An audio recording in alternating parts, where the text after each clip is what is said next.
Hello, everyone. Welcome to Barca News. It is June 15th, 2025, and Cardoso Varela's agent clarifying the whole thing about the kidnapping of the player. Also, Perisic is willing to wait for Barcelona, just like Marcus Rashford. And finally, Ronald Araujo is set to invite some strong bids starting in July. We have a lot to discuss, so let's begin.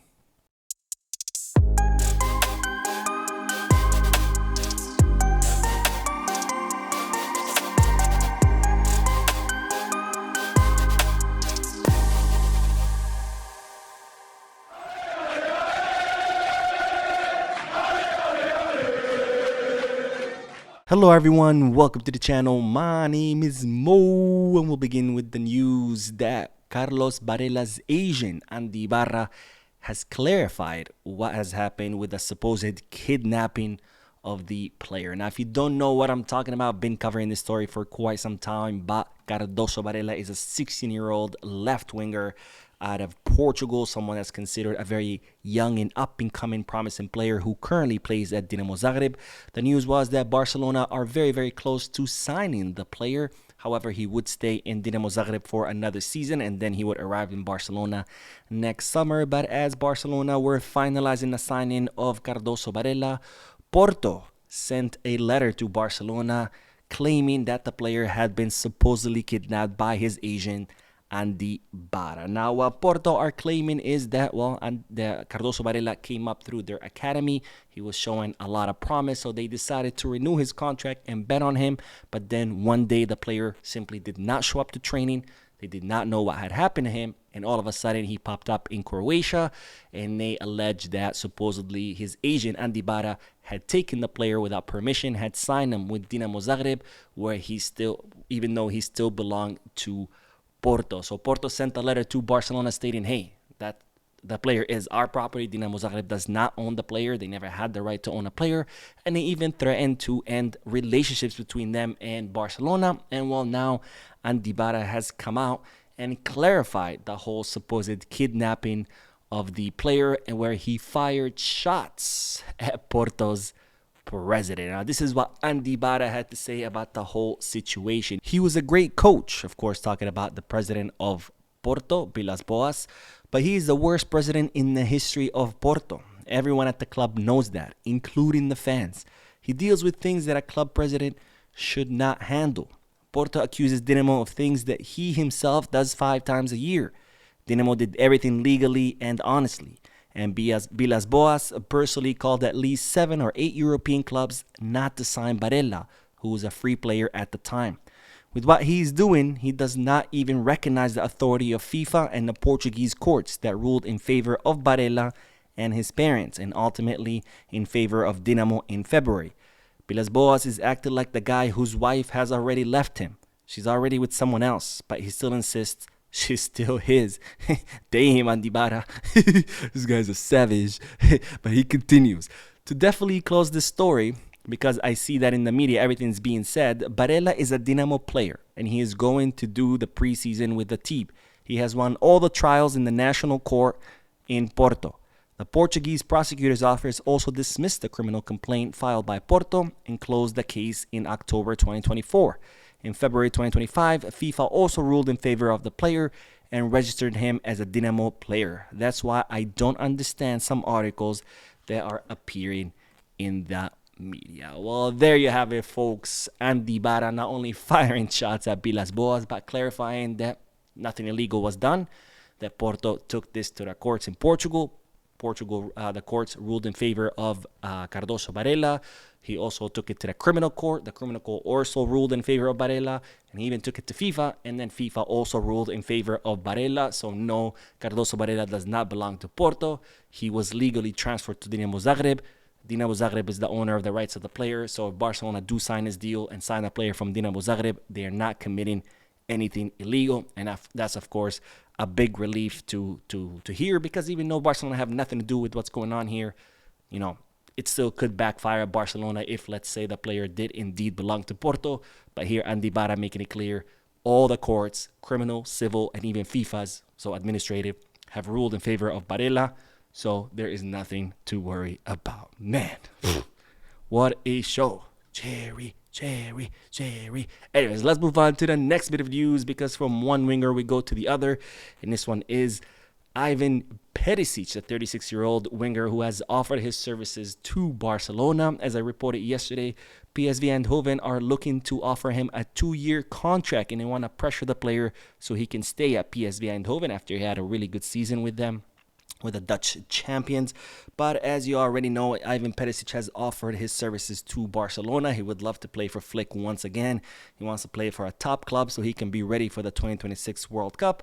And well, since Barcelona are not really looking at Perisic as a priority or as top of the list kind of signing, it's more of like an emergency signing, a last minute type of signing where if no one else works out, they could sign him. Well, it's now reported that Perisic is willing to wait for Barcelona. That way they see, Barcelona do decide to go after him or not. So I guess there's no pressure on Barcelona. But again, he is not a main priority. If Barcelona cannot sign anyone else, they would consider Perisic as a short-term solution. But for now, they're not looking at it as a serious option. Now, the other news is in regards to another player who's also willing to wait for Barcelona for as long as he can.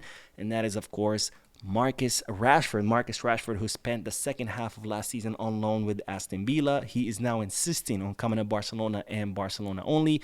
And of course, Barcelona are open to sign him, but it would be on a one-season loan with an option to buy at the end of the season, which they're now saying that Manchester United could be open to. So Barcelona do have an option of signing Marcus Rashford, but for now, of course, they're looking for more permanent solutions like Luis Diaz or Nico Williams. So, of course, Rashford is willing to wait for Barcelona for as long as possible to see whether Barcelona decide on signing him or not. Well, that's not the news, of course, because we've already talked about that in previous videos, but the news is that Aston Villa are so looking to sign Marcus Rashford that they are willing to sell their women's team. Aston Villa are looking to sell their women's team, are considering selling their women's team to generate enough funds to sign Rashford on a permanent transfer.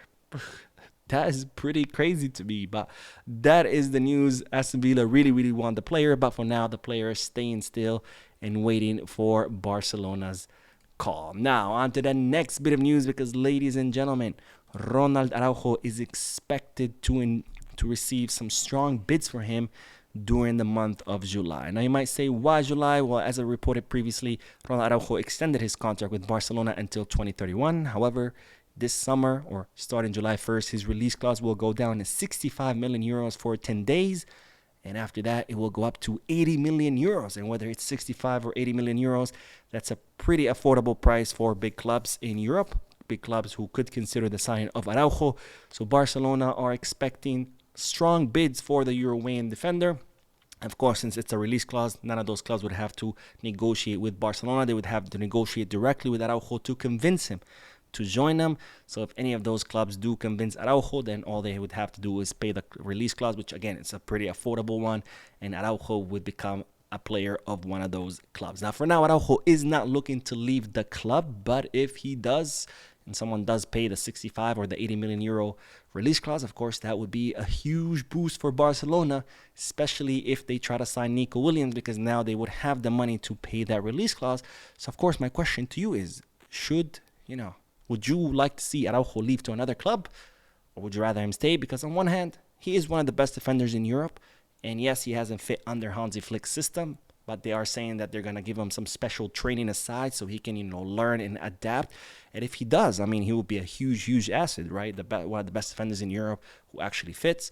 On the other hand, he doesn't fit, right? We've seen all the mistakes he's made under Hansi Flick's system, and there's no guarantees that his special training would eventually work. So, again, my question to you is, would you like to see Ron Araujo leave? Yes, no? Let me know down below in the comment section. Now, the last bit of news is in regards to Ansufati, because so far the deal is still pending. Of course, everybody is in agreement that Ansufati will be joining Monaco. The players in agreement. Both clubs are in agreement. It's going to be on a one-season loan with an option to buy at the end of the season. But the two things still pending is how much will the option to buy be? Or whether it will be an option to buy, because Monaco want an option to buy worth 10 million euros, where Barcelona want a 15 million obligation to buy, not an option to buy. And also there's the salary. Of course, Ansufati has a very high salary, which Monaco are not going to be able to cover that entire salary, which Barcelona are aware of that. But now the discussion is about how much is Monaco going to cover and how much is Barcelona going to have to fork out for the remainder of the salary that Monaco will not be able to pay. So until those two things are resolved, the player will not be able to move to Monaco. And of course, there's currently a deadline of June 30th because Ansufati needs to be in Monaco before the end of the month for tax purposes. And of course, Barcelona would like to remove this salary off their wage bill as soon as possible to make space for other players. We'll see what this ends up. I mean, Ansufati will end up in Monaco. It's just going to be a matter of finally figuring out the numbers. That is all for this video. Thank you guys for watching. Don't forget to hit the like button, subscribe to the channel, drop a comment, and as always, peace, Barça.